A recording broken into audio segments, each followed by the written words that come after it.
इशारा भी क्या खूब चीज़ है कि शायरी में रमज़े कनाइये और ईमा का काम देता है। रोज़मर्रा में इश्क व आशिकी, हुक्म, मर्जी, मतलब और किसी को किसी काम पर उकसाने या भड़काने की राह समझा जाता है। गोया इस एक लफ्ज़ की तह में मायने के कई जहां आबाद हैं। लुगत की रूह से तो इशारा करना, इशारा पाना, इशाराबाजी, इशारे पर चलना, इशारे पर उगना, इशारे पर लिखना और जाने से इससे क्या क्या तरकीबें और मुहावरे वाज़िया होते दिखाई देते हैं। मगर मुझे तो ये लफ्ज़ एक सीधा सादा जीता जागता किरदार नज़र आता है, जिसके इशारे पर मैं सुबह से शाम तक ऐसे कामों में जुटा रहता हूँ जो लम्हा ब लम्हा मुझे इशारे करते रहते हैं। यानी एक काम अभी ख़त्म नहीं होता और दूसरी जानब से इशारा हो जाता है कि हम भी तो पड़े हैं राहों में।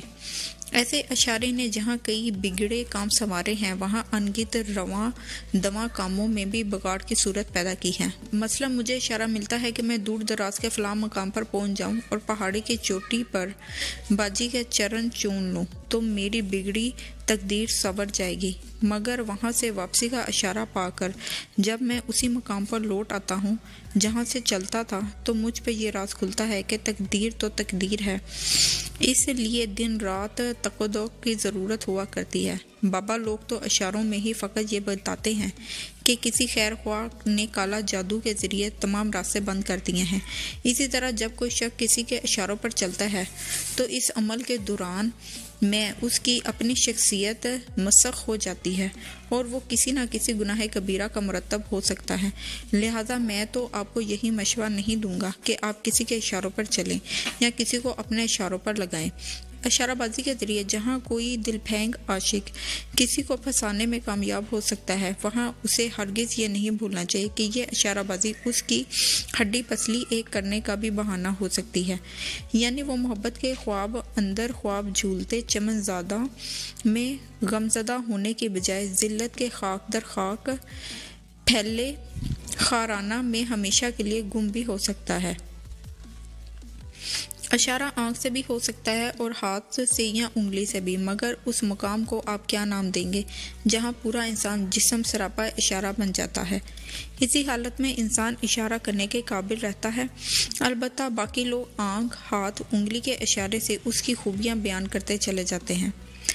बड़ी शहराहों के एक तरफ हमें रास्ते में मुश्किलात का हल बताते चले जाते हैं और आगे चढ़ाई, मोड़ या कोई पुल है तो दूसरी तरफ हमें पुराने पत्थर के ज़माने में ले जाते हैं जब इंसान ने इशारों की ज़ुबान लिखना और सीखता था। मैं सोचता हूँ जब इंसान के इस तरक्की याफ्ता दौर में भी हम उसी पुरानी इशाराती दुनिया के सहारे सफ़र की मंजिल तय कर रहे हैं, तो क्या इस दौर का इंसान हमसे ज़्यादा ताकतवर दिमाग का हामिल नहीं था, जिसे हमने तारीख़ में जाहिल गवार जानने के लिए नाम दिए। सच्ची बात तो ये है कि हम आज तक इशारों की ज़ुबान से उसी तरह मुंसलिक है जिस तरह एक गूंगा बहरा शख्स अपने साथी से बात करने पर मजबूर है। तो गोया तय पाया कि रवायत से बगावत नाम की कोई शय मौजूद ही नहीं, और जब तक हम बुनियाद पर से दीवार नहीं उठाएंगे, इमारत के धर्म से ज़मीन बोस हो जाएंगे, तो इस्तेमाल हमेशा बाकी रहेगा। रात चलते उठते बैठते हत्ता के सोते जागते भी हम इशारों से बातें करने की आदत है। यही वजह है कि हमारी राहों में बेशुमार इशारे बिखरे पड़े होते हैं। मैं जब किसी मोटरसाइकिल, रिक्शा, टैक्सी या बस में सवार होकर किसी एक जगह से दूसरी जगह मुंतकिल होना चाहता हूँ तो रास्ते में ड्राइवर को कई किस्म के इशारों से दो चार होना पड़ता है। मसलन किसी की कोई साइकिल सवारी या रेडी बाद इशारे दिए बगैर अचानक दाएं बाएं मुड़ जाता है तो गाड़ी की चीख चंगाड़ ब्रेक की वजह में से एक बुरी तरह आगे की तरफ लड़क जाता हूँ।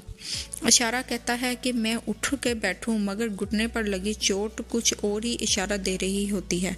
चौराहों पर लगे इशारे इस बात की ज़मानत है कि हम अगर सुर्ख, सब्ज़ और पीली रोशनाइयों की ज़ुबान को समझते हुए उन पर अमल करेंगे तो बिलाशुबा हमें हर किस्म के हादसात से महफूज रखेंगी, और अगर हमने उन इशारों से ज़रा बराबर भी रूगर्दानी की तो हमारे लिए मौत का इशारा भी बन सकता है। एक आशिक रात के वक्त चांद सितारों के इशारे सुनता है और ख्याली ख्याल में हिजर के बियाबान से जिस लगाकर वसल की वादी में पहुंच जाता है। सूफी में भी यही इशारे हैं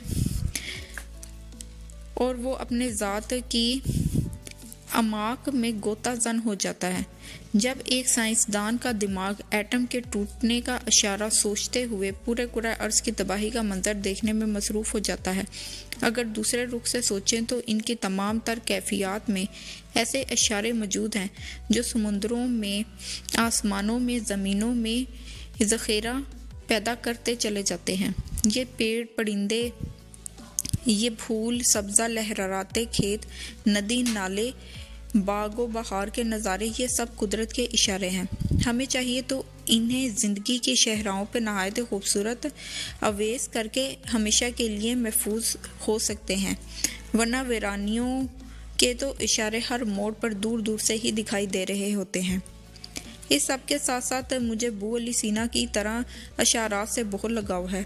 वो यूं कि जब भी मैं कोई नज़म या गज़ल कहता हूँ तो सीधा स्वभाव की बात करने की बजाय मुझे इशारों में शेर कहना बहुत अच्छा लगता है, और इस तरह तख्लीक में जगह जगह खाइयाँ पैदा हो जाती हैं, और मेरा कारी जब इन खाइयों को अबूर करके मतन के मतवाजी